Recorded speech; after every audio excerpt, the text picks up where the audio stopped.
Hey, you guys, welcome back to the Arts to Hearts podcast. This is your host, Charuka. Okay, how are you? Like, really, how are you doing? So many times I feel like we all are, like, even though we feel like we're being intentional and we try our best, but we're all running after so many things that it's so hard to sometimes just take a pause and reflect within, but also be more sensitive towards each other and to check in with each other and just just talk to each other and really ask ourselves and people we love that how are we doing. So you know how much I love this podcast, you know how much I love our community, and I just want to check in with you, like how are you really doing. It's mostly me and a guest talking to you from this side. And even though you would think like, you hear us a lot of time, for me, it's very hard to know what's happening with you. And we try all our ways, like with the social media, like the Tuesday questions that we do on Instagram. This is one of the ways that we really try to interact and engage with you. The podcast, of course, I have insistently kept on saying that please reach out, tell us what you think about these episodes, something that's strict, like that's clicked with you, something you resonate with, your experience, anything and everything. Like, I think that's the entire point of this. So this is again an attempt to really get to know you, and I'm taking this pause and asking you, how are you? How are you really? Let me know. And I really look forward to that. And I just hope that wherever you are safe, rested, and yourself. I think that's all we need sometimes to keep going. And I really am sending each one of you a lot of love. And in today's episode, I have a very special guest, like, of course, all our guests. So, I don't know if I really want to give this intro because this is really funny because, if you are a Pinterest user and you pin boards like me, like I love pinning different works that I love and things and interiors and all of those things. So this is one work that has been very consistently keep showing, like in screenshots, in pin boards and stuff here and there, which is like this bird with like a floral print inside, and it's a very iconic work. I'm sure when you'll recognize it when you see it in the show notes, and I'll add that work in the show notes. So I have the creator, artist, designer Malin, who is an artist based out of Stockholm, and this was such a nice interview. She has 20 years of experience, but we spoke like two young, like I don't know, like two fresh artists. I don't know, it was just so fun. It didn't feel like I was talking to someone who's been so far in her journey, and she was so humble, she was so fun. She spoke about her experiences, how she found her way living in a rural side. We also spoke about stereotypes and finance and business, and how she would project her career if she could do all the way again. So it was quite insightful, actually. She was very wise and wonderful, and I had a lot of laughs. I think it was such a great afternoon when I today recorded this episode. So I hope you enjoy. I don't want to take away too much time, so let's get into this episode. Hello, Malin, welcome to the podcast. Hello, thank you for having me. Thank you so much. We've spoken quite a bit before this, so we had to hold on to a conversation because I wanted to make sure that we record. Firstly, thank you so much. I have always admired your work. I told you this before also. You are this, I don't know how I would describe you. Anyone who's listening to this episode is like, this work, there's this bird with blue gouache paint. So it's a watercolor painting or a gouache painting with patterns, floral patterns inside. I think it's one of the most iconic works I've seen on Instagram. I don't know how many Pinterest boards I have pinned that on. So I know a lot of other people would also recognize that. So we have the Malin, the artist, the mind, the heart and soul behind that, and many much more like creative projects. So Molly and I were just starting, and we were just talking about our journeys.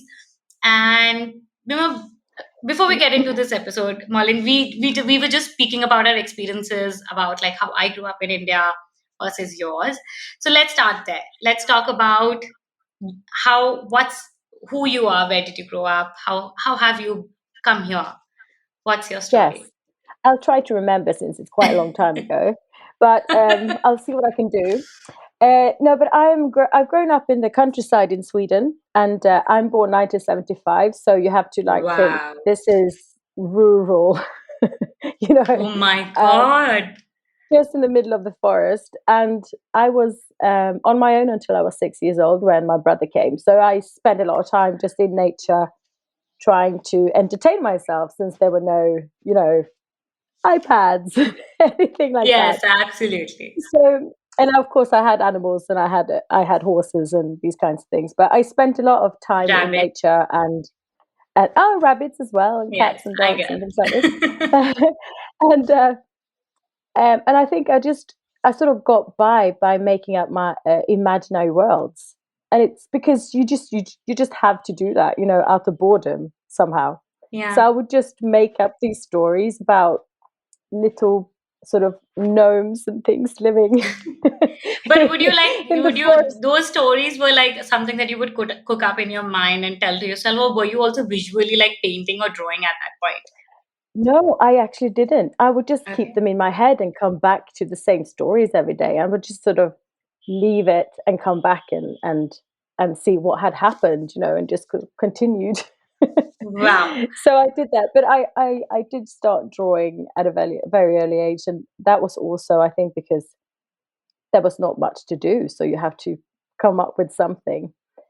And I think from maybe the age of 9 or 10, I decided that this is what I wanted to do. Like, I wanted to be drawing, but I didn't know how to get there. I didn't know exactly what you said. Yeah. How do you get a job like that? I mean, no one in my family. We do have an artist. My dad's cousin, he's an artist, so I Yes. kind of knew that someone New. was an artist, but still, there was like, But did how you do you like, do that? So but did you have like that image? Because I know, like I said, while I was growing up, there was this notion that floated around that, mm, you know, you the starving artist notion, one, like if you're an even if you're an artist, or even if you're good at what you do, you are probably starving or you're not making enough money. And as a society, that's not a good sign, that's not a good thing to go, that's not a that's not a good example you want to show to your children. Or the other thing is like, it was okay, if you weren't good enough to either be a doctor, engineer, or anything that remotely had logic, like, like a reputed, so you don't have any other choice but you be like something like, did it feel like that when you were there? actually, Let's see I how much time has that bit changed. I don't. Yeah, yeah, that I don't recognize Oh, in wow. my time and the culture, because I mean, it was definitely something that you didn't want to start art while going to high school, because only losers did that. Mm. Like, you only did that if you didn't have the grades. But then after that, because getting into art school is quite difficult. I went to Yeah. London actually and did my degree there, but because it's quite difficult to get into art school, Yeah. or design school in general. That was like when I'd reached a certain level, that was just then there was something that was admired, I think I Right. felt. Yeah. But of course, I was really poor. But I felt like I could get away with being poor because I had this sort of creative journey that I was on, and people forgave me for it. Yeah. And everyone was poor anyway at that time. But but I think there was no pressure on me from my family that I would get a certain have a certain occupation or anything. So no one really encouraged me to become a creative, but no one discouraged me It's either, me. if you know what I Yeah. mean. Like, they just let me Yeah. get on with it. She'll Mm. sort it out. Do So whatever you can. yeah. Good luck to you. But also No, growing up, but like, it's like growing up in a suburban area in, on the rural side, did it feel like a challenge? And even not in today's time, I think with access to the internet, social media, a lot has changed, a lot. But at that So point, much. you didn't even know what existed in, let's No, say, what's no, happening in London, or what, you didn't know that even if you no, go down this nothing. path. So how did Yeah, you and even take that leap? Like thinking of becoming an artist and then going there, and when, especially when it's like you don't even have enough money, so you put all your eggs in one basket and, like, let's do this. yeah, no, but it was really like it was a really I just knew it in myself that this is what I have to do, but I was really, really, really scared all the time that I wouldn't be able to make it, you know? So what happened, what I did was that I went to the library, I checked up, I started going to like watercolor classes with middle-aged women because there was nothing else. Imagine if you'd have like Skillshare or Yes, something like oh that. God, It would be like seriously. such paradise. But so I did that, and then I went on a language, like a language course or whatever you call it, when I was 15 for a month to Bournemouth in south of England. And Okay. we went on we passed with a bus and we jumped off and stayed like one night in Paris. And then we went to London.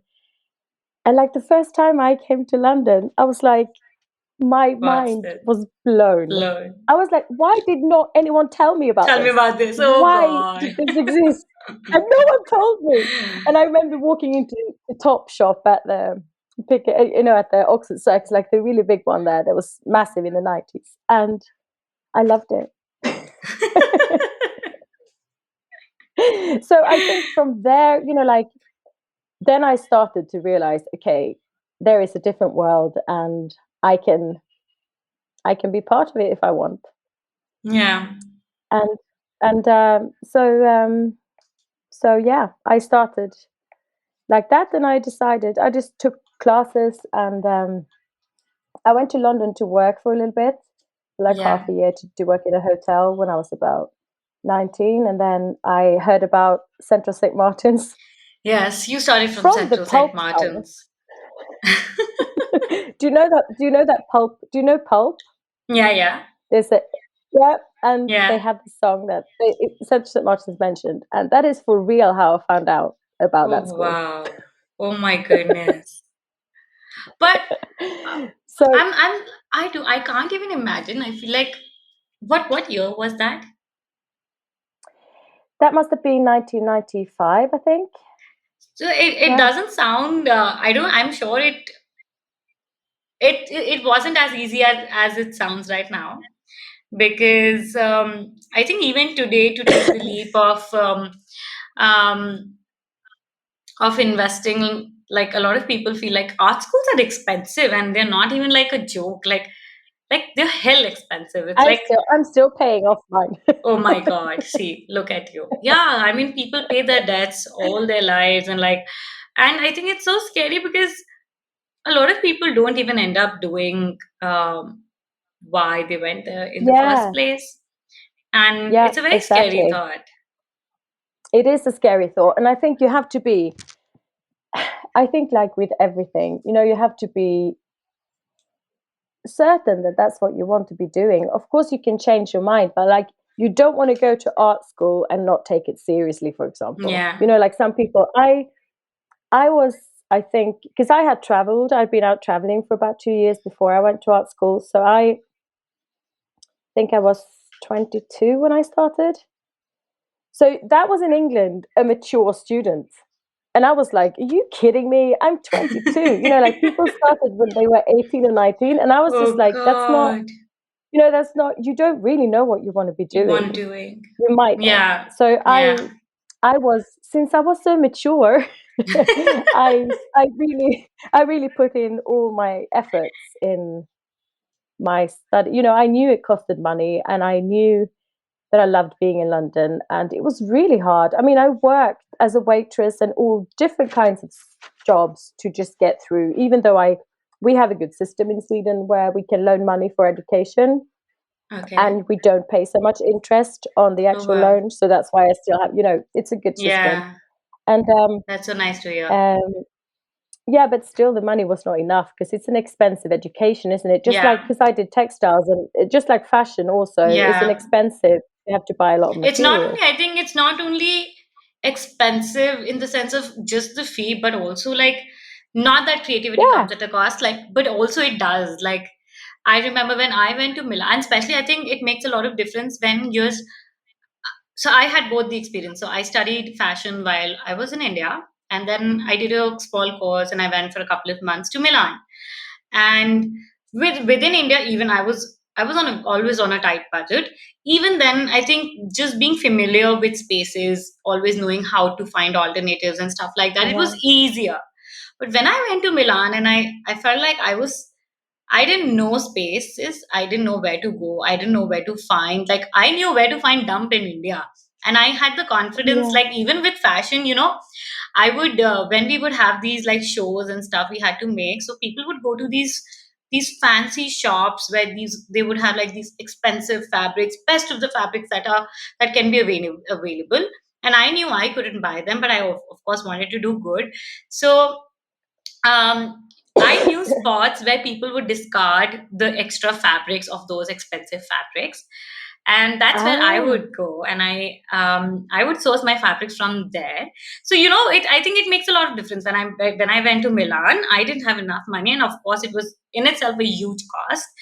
And I felt very, I think, overwhelmed with the thought that I couldn't find things that gives you access to make good work. yeah, of course. Of course. And that's what you always struggle with that, I think. And it's like I think I just have to say, imagine the people coming from Milan going to India doing the same as you did. Yeah. They wouldn't have had a chance. Yeah. You know? But That's no, true. no, I agree. It's like it's really expensive classes to take. I mean, you have Yeah. to. It's different. I think people don't take that into consideration always. It's like you can buy books are expensive as well, but you can buy them secondhand or you can borrow them for Yeah. library. But this is different. You have to keep on top of things when it's. You don't have to have the best materials, but you have to have a lot of it. Yeah. And also, I think opening up your mind, I think just knowing that I think there is always this guilt or this voice on the side that, oh, if I had this, then probably I would have made that. I think just having the option and then not choosing is entirely like another thing. But with Milan, I felt so restricted because I didn't know spaces, I was not familiar with environments, and of course, I didn't have the money. So I was short on all ends. So I think these Yeah, things definitely do make a difference. Okay, tell me yeah, for something. When sure. you went to London, you went to Central St. Martin's, which is, of course, one of the best schools. How was your journey from there, and how did I did how did my going to an I art did my school? foundation. Okay, Yeah, I did my foundation course there, but then okay, I say that I choose because I got in to do a BA at St Martin's as well, but I went to Chelsea, which is part of yes, the London Institute. So I yeah, did my bachelor there because they were a little bit more. You have to like think. Central St Martin's in the 90s were very famous for their fashion, right? And it was really fashion and graphics were the biggest ones then, and it was really bold. Everything was just bold and big strokes and just like big. And I've been, as you can see at my work, I was still already, being a yeah, drawer. right. So I that can it relate to wasn't. that.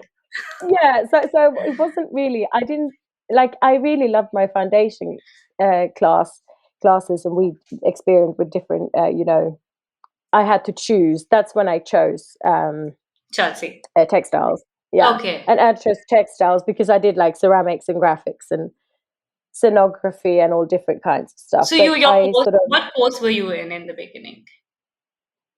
Was it like a at St. generalized Art, the foundation was like a general course? design course. So we did loads of different things, and or I chose. I think there was like 4 or 5 disciplines, and then I decided I wanted to do textiles. And Chelsea was really had a reputation for being really fond of drawing and being sort of focusing on the craft. And I've always seen myself as a crafts-based person, I think that's a really Yeah. beautiful thing to be. Like craft is Yeah. something that I really value.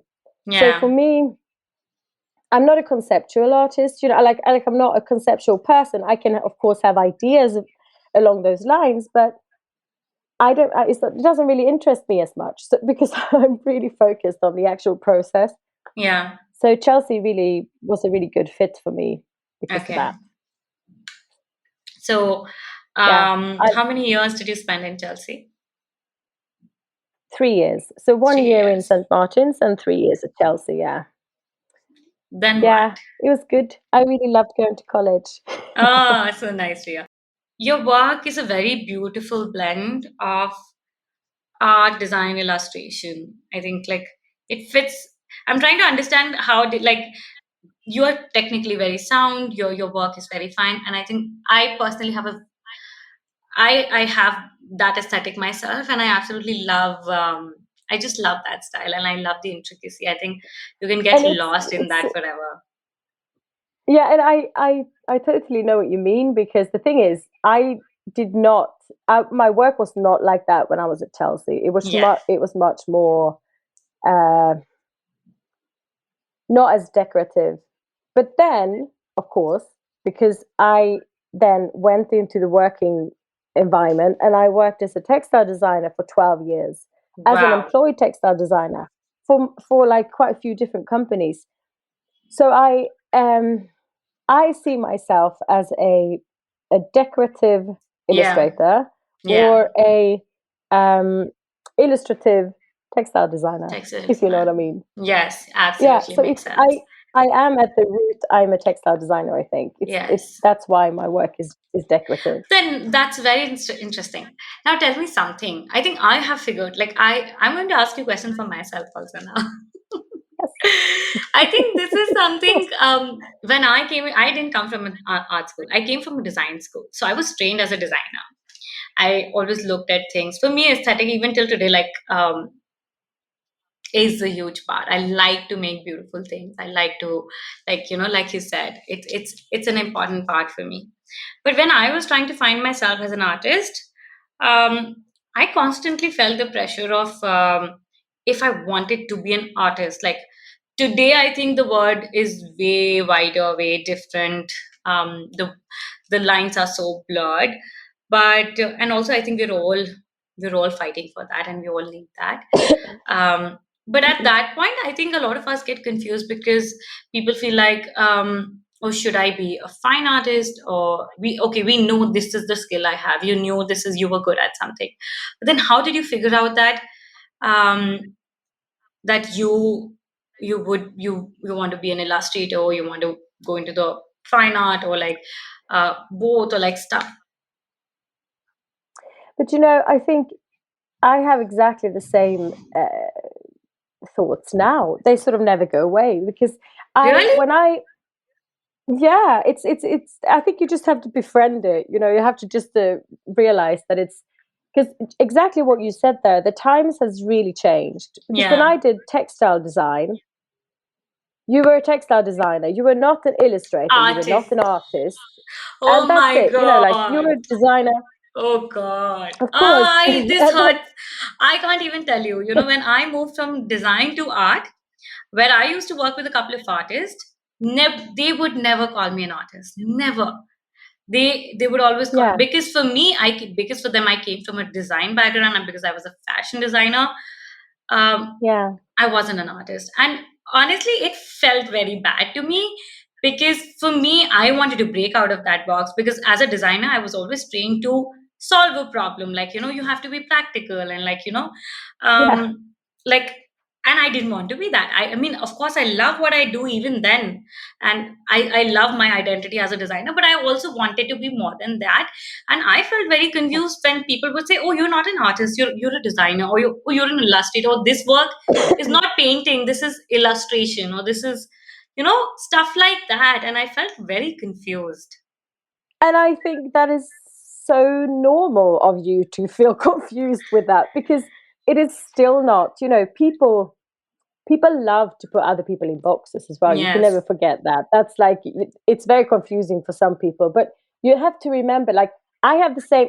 I mean, I'm obviously now my new goal after I have now been freelancing for 9 years and not Yeah, been employed at all. And my goal then was to like, I only want to do collaborations where they actually want my style, truly want my style, and not want me to do something something. else. You know, so Yeah. that was like one step. Yes. And then to be able to do only Fa- exactly what you want, that's like another, you know, Yes. you I think you have to like divide yourself a little bit into and not constrain yourself and think that if you think you're an artist, you are an artist. Yeah. You know, you have. It's like with a lot of other things. Like you have to Yeah. really just keep it out. Yeah, but Keep the that's not what we're always surrounded with. I feel like when you don't come from an art school, or if you're not sit like if you're not in one of the top cities or the creative cities or the art cities, or if you don't know the art world, I think um, it's really hard to find yourself through that box. yeah, And I think a lot of I think for a very long time artists, especially I think, and also women artists, have been put into a box like, okay, this is your place, this is where you need to be, this is like, even like if you see, I've always said this, like I was in a fashion school, we were 80 people, one boy. Similarly, art yeah, schools, like women are always more than men, and when you go on the top, there are very few women. That also changes. Like I think constantly when you keep moving forward, there's so many things that make you feel, oh, this is not your place. You really yeah. have to push so hard to move forward. I mean, I agree with everything that you're saying, and I have all these experiences myself as well. And I think regarding the men and the women thing as well, it's like when I went to school, the graphic designers, there were lots of men, right? Okay. For textiles, there were lots of No, women. women. Who earns the most money Of course, the men. than when they have jobs? It's yeah, it's like Yeah. that. Yeah. Anyway, so I just think my solution to those thoughts has just been that I just I just keep my head down Yeah. and do what I want to be doing I and love not that concern advice. myself too much. Yeah, and it just you get these feelings that I shouldn't do that, I should do that, but just get your head down and do the work that you want to do and then see afterwards where it What fits in. happens? Yeah. I think you know? that's such a practical and good advice, because I think even if I look back today, a lot of projects I did in the past, I felt called, but I didn't know how it would fit, but I did it. And today, I think when you look back and oh, this makes sense. Like, oh yeah, this. And I think Yeah. with time, the definition and the idea of being an artist has evolved so much, and it feels even more liberating. So I think that's also been a relief for a lot of us. Yeah, I think so. And I think it will be even more like that. I mean, it's just all the disciplines are just intertwining now in a way that I mean it's really changed for these 20 years that I've been working. It's like it's something completely different, and also of course social media makes it more democratic because you don't have Yeah, these gatekeepers saying you can't get in here or whatever. So at the same time it comes with a lot of responsibility sensibility. because you are yourself responsible for being out there all the time, which is Yeah, really hard. I mean, I right. see myself as an introvert. I like a social introvert, like, but I don't like to sell stuff. Like, I think Yeah. that's awful. Oh God, that's so but many of us. So yeah, many it's of us. horrible. Like And I mean, I I have can an agent definitely. that does part of it, Yes. but but it's also putting all that kind of stuff with an agent is also Yes. risky. Putting Yes. all eggs in one basket is risky. So you have to try to spread yourself a little bit. Yes, I think okay, that's such a great point. Let's also talk in this direction. Firstly, how let's firstly I want to just shed light on the idea of what's possible. I also said this in the beginning of the call. Like Can you talk a little bit about how your practice is expanded, the kind of projects that you do, like as an artist? What I know you've done books, I know you do textile, you've done so many collaborations with anthropology, IKEA. I mean, I know I have a long list of that, so I'm not going. Talk about it, then I should talk about it. Yeah, I mean, after resigning, after being working with fashion and clothes for 12 years, because that was my business also. So I know this, not Yes. the, like obviously based in London and in Antwerp in Belgium and some in Sweden as well. And I worked for H&M and, as people do when you live in Stockholm because it's here, the Yes. headquarters. They Yeah. just swallow lots of people. So I've been there, and that was, of course, a very good school to go to as well because I didn't go to art school in Sweden. It was really good to work for H&M because then Yeah. I got to know quite a lot of people working there. So I got Right. like good contacts that either stayed there or moved on to other ventures. So that was a good call to be there. But how I ended up here and doing this is like it's been long. It just feels like so long, so long and hard work. But I now I you're more interested in what I'm doing now, and I work a But you lot can go. with the American market, Yeah. You with the can go American wherever you market with want. my agent. Yeah, Yeah, it's you're like you're represented with by Jennifer Nelson. yeah, exactly. And I started with her maybe about 3.5 years ago, and she found me on Instagram, and I was like, I didn't know who she was. I didn't know how And it she's one of worked. the We have most top agents. agents. I I had mean, no Jennifer. clue. So we have agents in Sweden, but they're more like agents towards illustrators that work with big like advertising campaigns and things like Yeah. this. So they're not Mm. so like I felt like I didn't fit in there at all. So she found me and I was so suspicious. I'm like, What's happening? but who are you? She was so good. She's so good and like really deep, like friendly, and the way she put it and the way she explained to me how it worked and everything.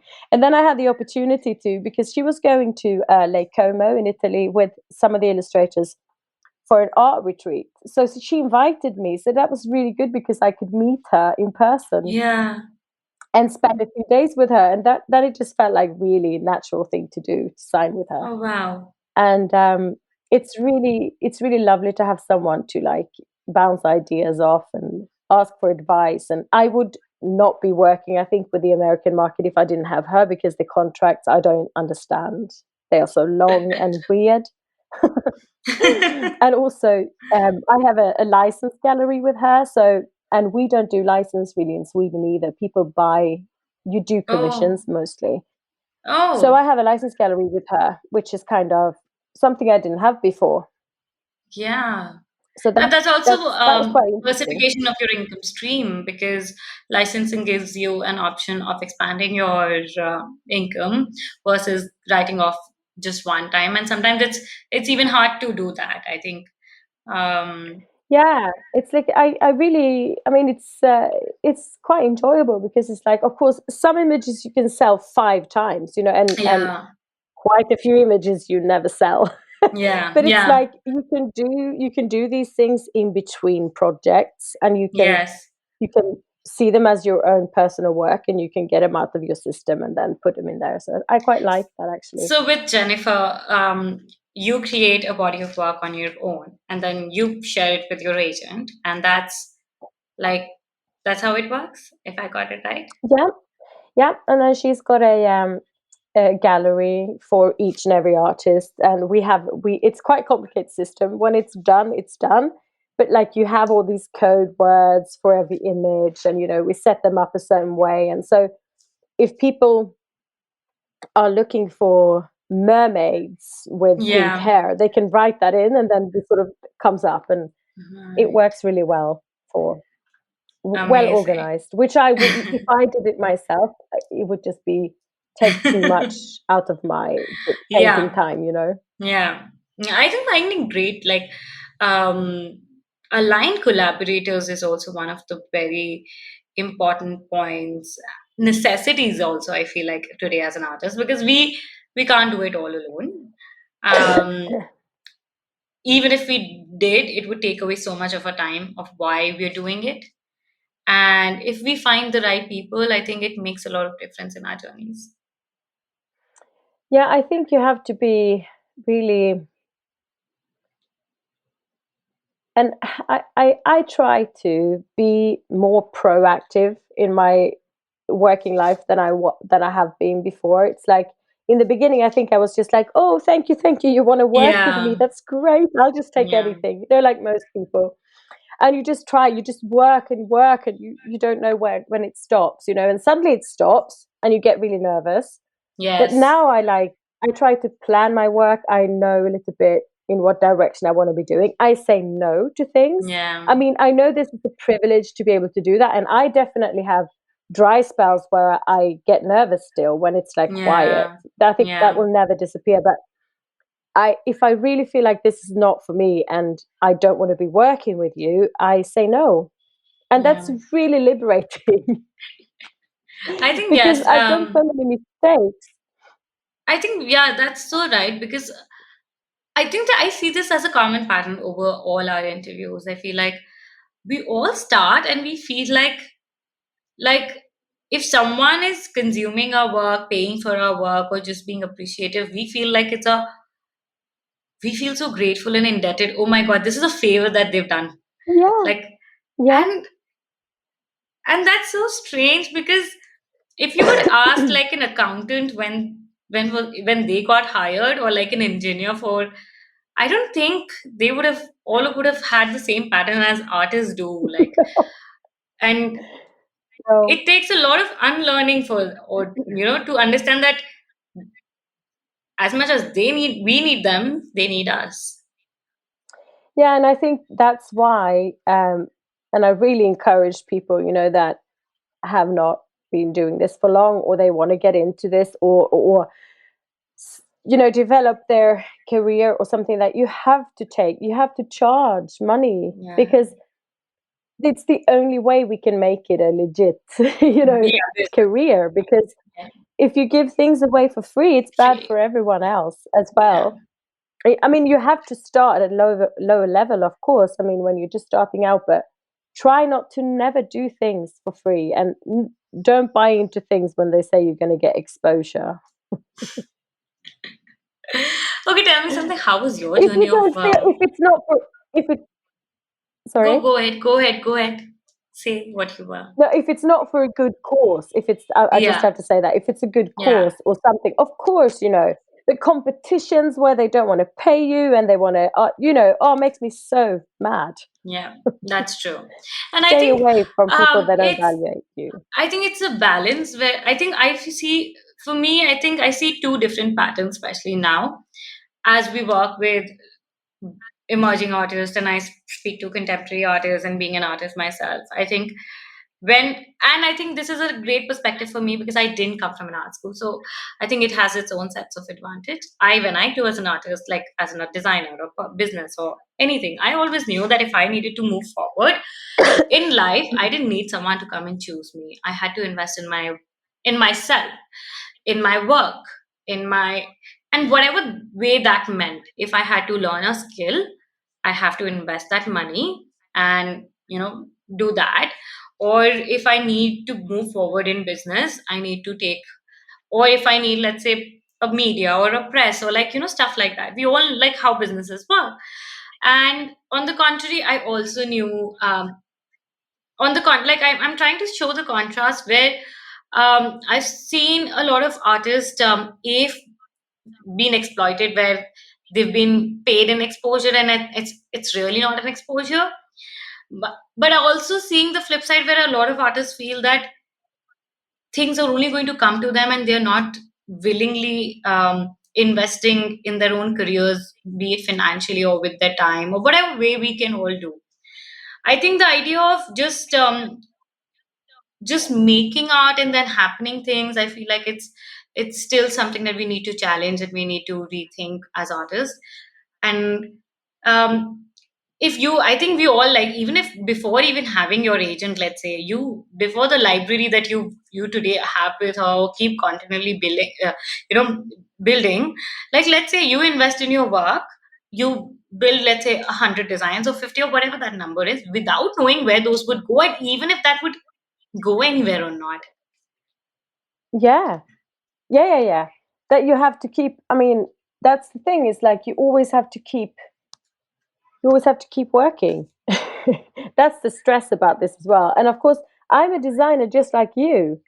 Because and also being employed for so many years in different Yeah, companies gives you a sense of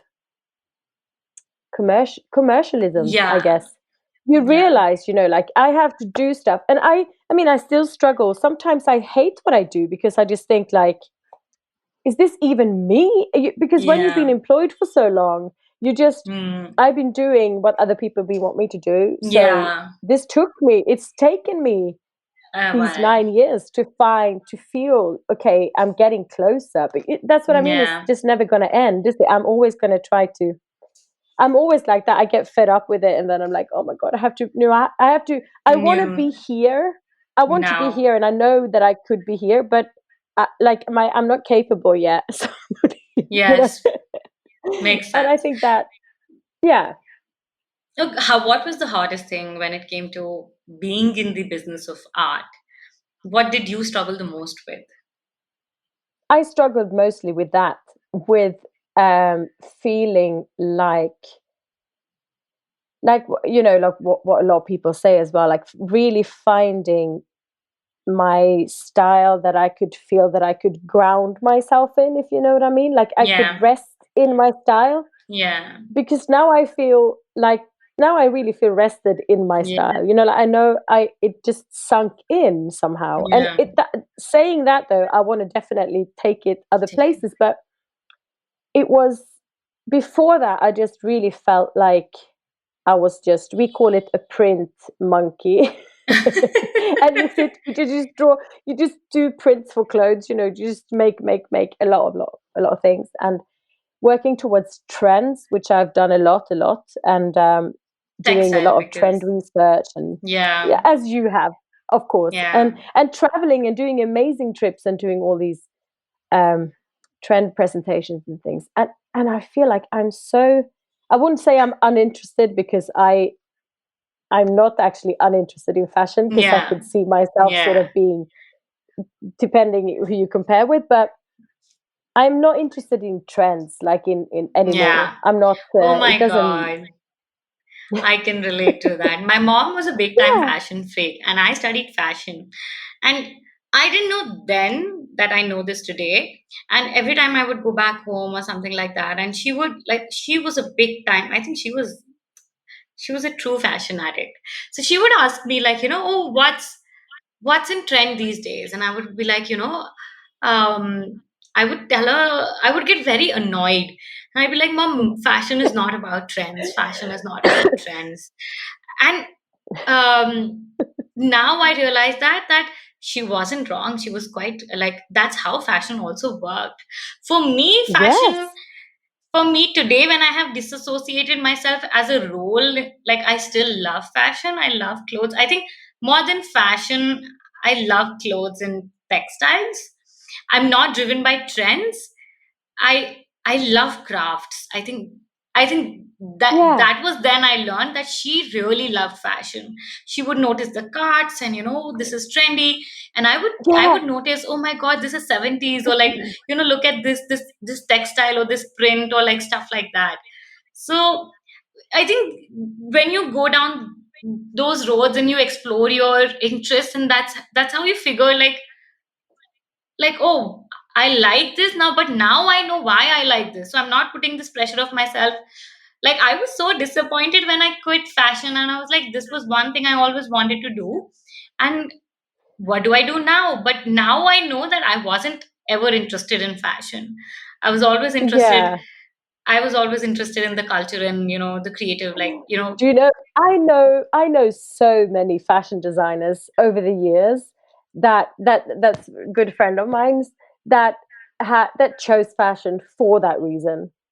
So and now there are artists or graphic designers or textile designers or print designers or anything but, you know, Yes. I know so many, and I think exactly what you said is that you choose fashion because you think that or that's going to be a career. I could get a Yeah. job in this, Yeah. which is, you know, so such a normal thing to be thinking. And Yes. also you do get a lot of knowledge that's really Yes. useful. Absolutely. It Absolutely. is good to have been working in an industry because to be fair, to have been an artist from the beginning and It would have only been. that, I wouldn't want to. I wouldn't want to swap. Actually, that's really Yeah. hard.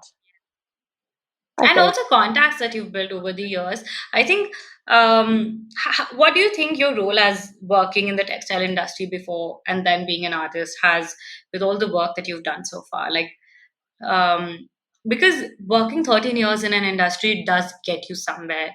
It makes you, you know, people, you know how things work. And of course, you didn't plan, but God's grace, you reached No, that point. You were able to, you know, you knew where you could fit in.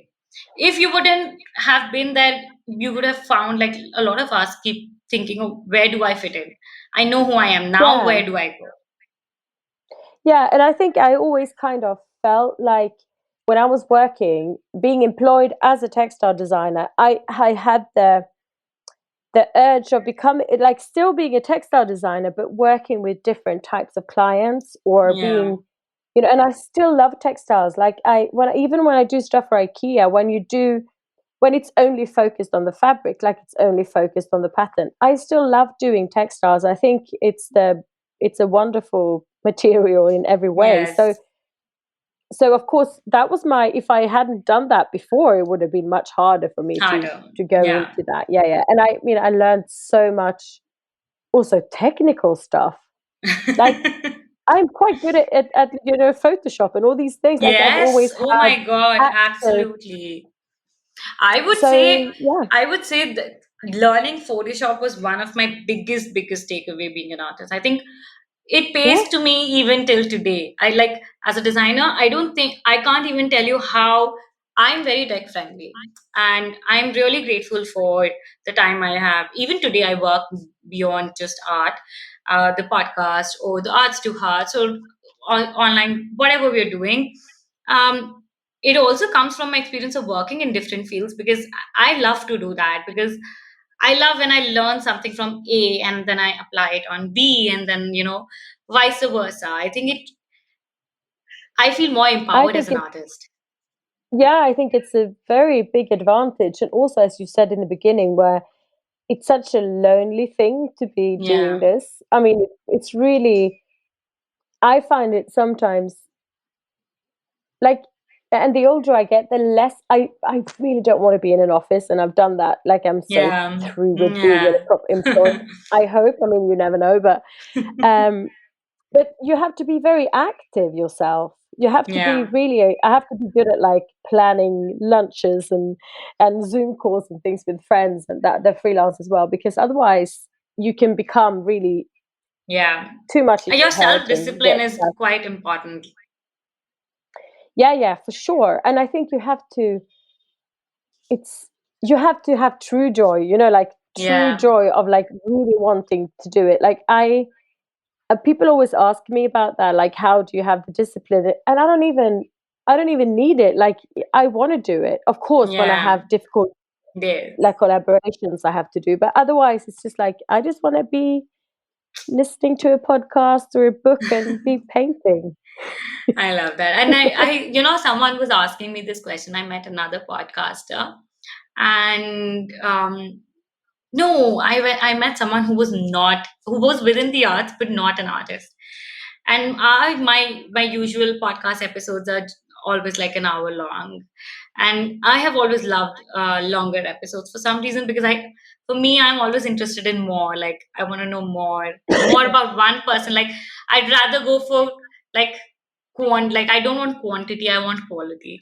So she was Yeah, asking like, you know, 1 hour and like when I was like, you know, for artists, like I spend hours listening to an podcast when I'm in the studio. I think, like, Yeah. sometimes I'm like, why do they not have more episodes? Why there's a new episode not out? Because that's how we work, and that's how we find companionship also in our studios. Yeah, no, I mean, I think that's really why we do, why we listen to a lot of things, and we try to, like, even sometimes when I have certain projects when I only paint, and it's like I know what I'm doing. I watch shows as well, like TV Yes. series or Oh, whatever. yes. Yes. Yes. and, What a and that's the job. same What thing. a job. Yeah, you don't even want to say it. Yeah. It's embarrassing, Yes. but Yes. like certain things, and then it's finished, and you go, "Oh my god, where did my friends go?" Yeah, Sometimes when days when I have like when I'm making, I usually would pick up when I have to cut, like when I'm making collage or something, or when I have to make repeat patterns or something like that. That those are perfect days when I put on like a Netflix show and like and I'm like yeah, sometimes it strikes my mind like, oh my god, this is some there's so many hard days and I do not overlook them for sure because people think that's how we do it. Absolutely not. But sometimes the pleasure of still working and being like that, it brings so much joy, and there's yeah. no And I shame think in accepting. we have to remember those days when we think that too little jobs come in, or Yes. that you're worried about something. That you have to remember that, okay, this is this is what we wanted, and appreciate it. And I'm getting much better at it, but it did take some time not to get Yes. overshadowed by Yes. the worries. Yes. Okay, one last thing, then we'll talk and then we'll go into the rapid fire, which is what you actually touched upon, which is the money side of being an artist. The seasons, the projects, and sometimes, like you said, when I would have a very bad slow season or something like that, just to even distract myself, I know I have to pay no matter what. I mean, I have to make. For me, I associate myself as a creator more than anything else, and I create in some like my podcast is a creation, my work is a Yeah, creation. Like I love creating in different ways, but I know even if nobody pays me, I would still do that. Like there's it's like a compulsive behavior. Like there's no other way I yeah, can't breathe. yeah. And that's So a good way to be. yeah, but we always don't get paid for it and we get scared. And then how you spend a long time as in different fields and being independent for 9 years, and then how how was your experience of also learning money management and like business and like money business and all of that? How has that been? It's a constant learning curve, I would say, but I think because I was employed for those years, and also in my last employment, I could work.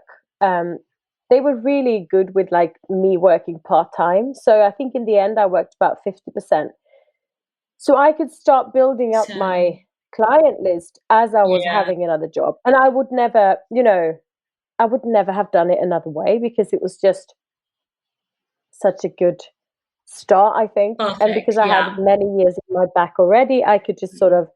So when I had my first child, I Yeah. resigned, and I started working straight away, kind of, and had a lot of jobs, continuously. But then in the beginning, I did have a lot of textile jobs as well, which were not exactly my style. Like Start. if Yeah. they asked me more to do, can you do something along those lines or whatever. Yeah. So that's been gradually going into what it is now, and that's maybe been like that for the past a lot since I had Jennifer as well. I would say now I don't really do any jobs that if they don't want my style or my name is on it or something like that, Yeah. Yeah. But yeah, that took me some time. I think it doesn't have to take that long. But uh, and yeah, what was I saying? What The slow seasons and finding work, Yes, consistency of work, pricing yeah, your and I work. think, like, actually over COVID, it became quite slow parts, Yeah, for like all of like us. I've never experienced it before. So that was really stressful and difficult, and but it's sort of picked up again, and now we'll Yeah. see where the world is going. I mean, Yeah. Who We knows? still don't know. Who knows? But I mean, I guess it's also, to be completely honest. I mean, I'm now, I have a family, I have a husband, and we have joint economy, and we kind of we do these Yeah, things together. Like if we don't, okay, this is rough now, and then we'll sort of just yeah. divide. So that is for sure a comfort. And I But think then, also like, doing it for so long, you also know, like, there's a bad season or there's a slow season. There is going to be a yeah, good season. You just have to be patient and you have to keep yeah, working at it. it seems to come back. Like, Yeah, and I always try to remind myself of exactly that. It's like, yeah, I say that now, but then, yeah. like now, for example, it's always slow for me, like January, February. If I'm not February. doing a book, then it's busy, but otherwise it's a bit slow.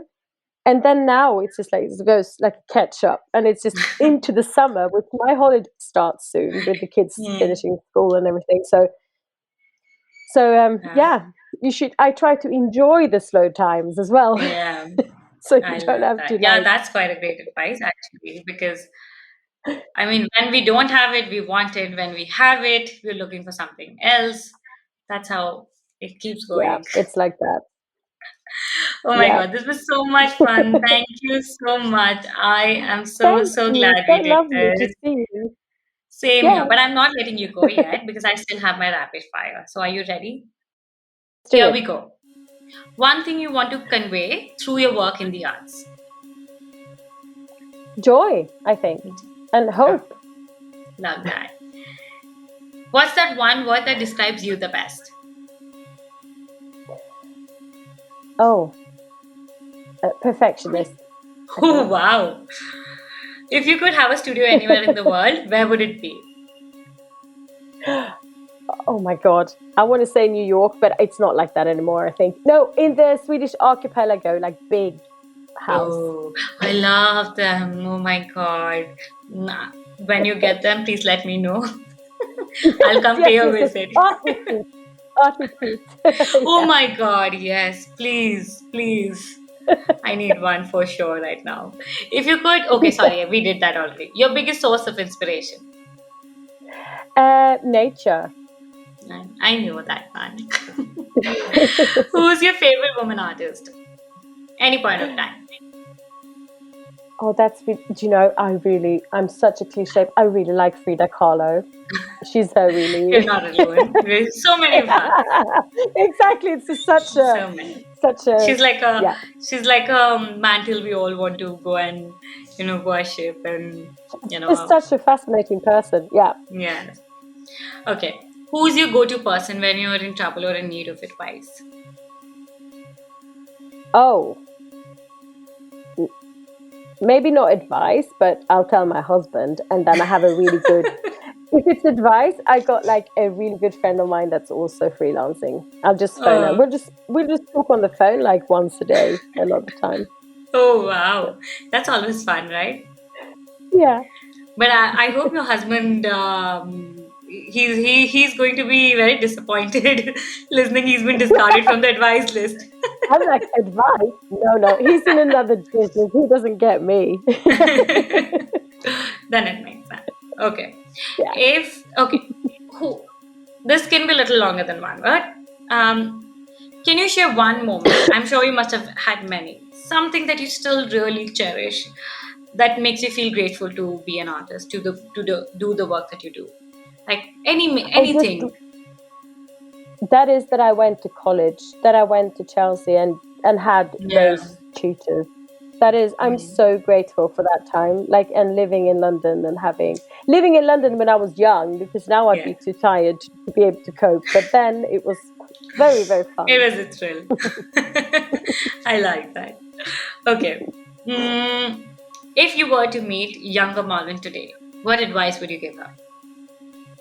Oh, please don't worry so much. Like, I've been such a worrying person, like worrying to fail or not to be able to do this job, or yeah, just relax a little bit. I still keep saying that to Malin today, but I Uh, was worse when I was younger. oh my God. That I think we all need to learn this even. Just enjoy a little bit more and don't be so hard on yourself. That's true. Okay, shout out to an artist who's currently on your heart list, who currently on social media, someone who you're loving on social media. Oh, a shout! Oh, but they are they are so established. The ones that I really like. No problem. No problem. We They don't just need we shout. love swooning. We love swooning over and gushing over other artists. I think But that's one of my my favorite things to do. yeah, I'm just trying to see if I like one of my biggest one on Instagram is Carson Ellis. Do you know her? She's Carson. a children. Yeah, Carson Oh Ellis. She's yes, a child. yes, yes, yes, yes.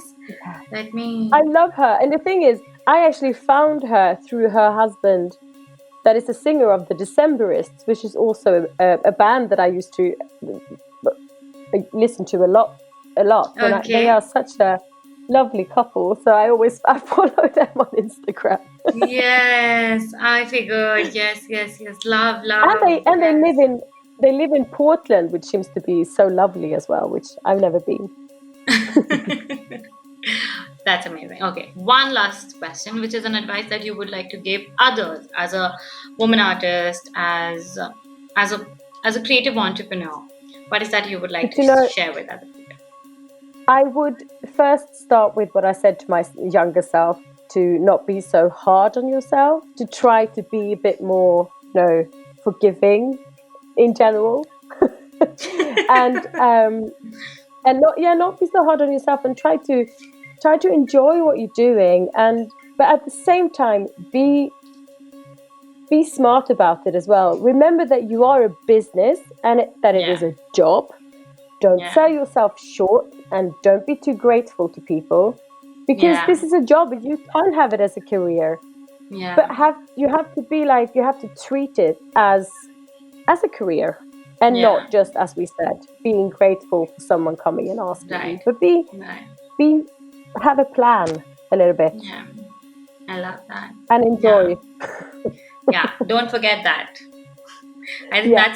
that's how we all keep going. I think um why I feel like continuously I keep telling this to my friends, because a lot of us I mean I'm the creative, but I don't see creativity like being an artist, or being an artist or being an entrepreneur quite different. I run a business. My partner also runs a business. My friends also run a business.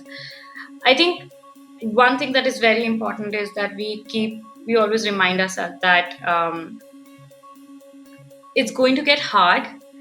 We could have chosen another path, but we did this for a reason, and because it brought us joy, and that in itself needs Yeah. to always be there.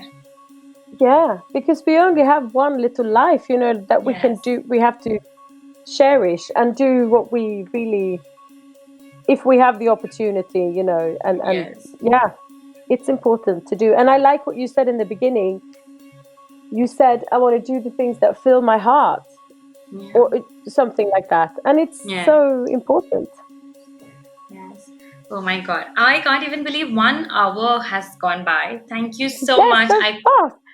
It didn't feel we spoken for the first time. No, it was lovely. Yeah. Really lovely. Thank you so much for having me. Thank you. Thank you for this time, for this conversation. I really cherish. But for anyone who's listening to this episode, where can our listeners who, of course, enjoyed your It, work and your conversation with, where can we find you? Do you have it's anything upcoming that you can share with us? It's actually it's my Instagram and my website. And if they want to, I've just recently started a web shop as well Oh, with wow. prints. And Congratulations. it's I have to taken me check that out.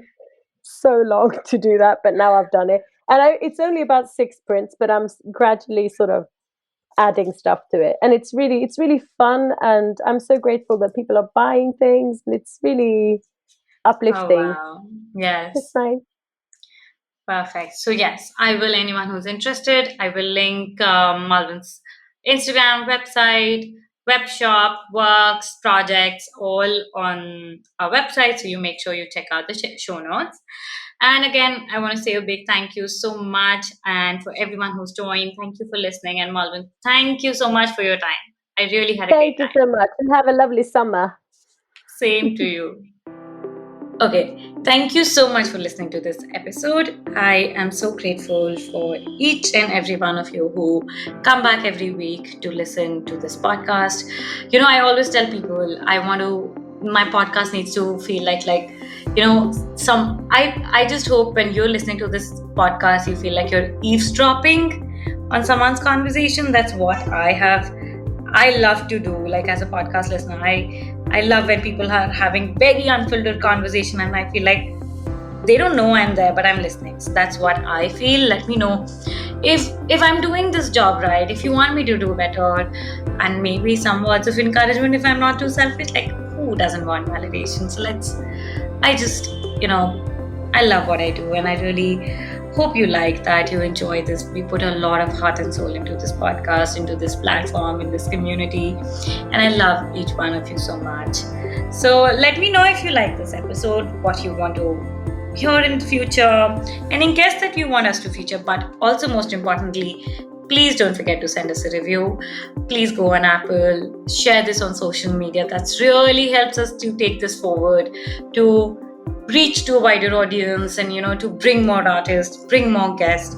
So yeah, thank you so much, and I'm going to see you back again soon. In the meantime, don't feel shy and reach out to me on Charaka Road on Instagram, or reach out to us and me and our team on Hutch to Hutch project, and we are happy to talk to you, and I'll see you soon again. Bye. Mwah.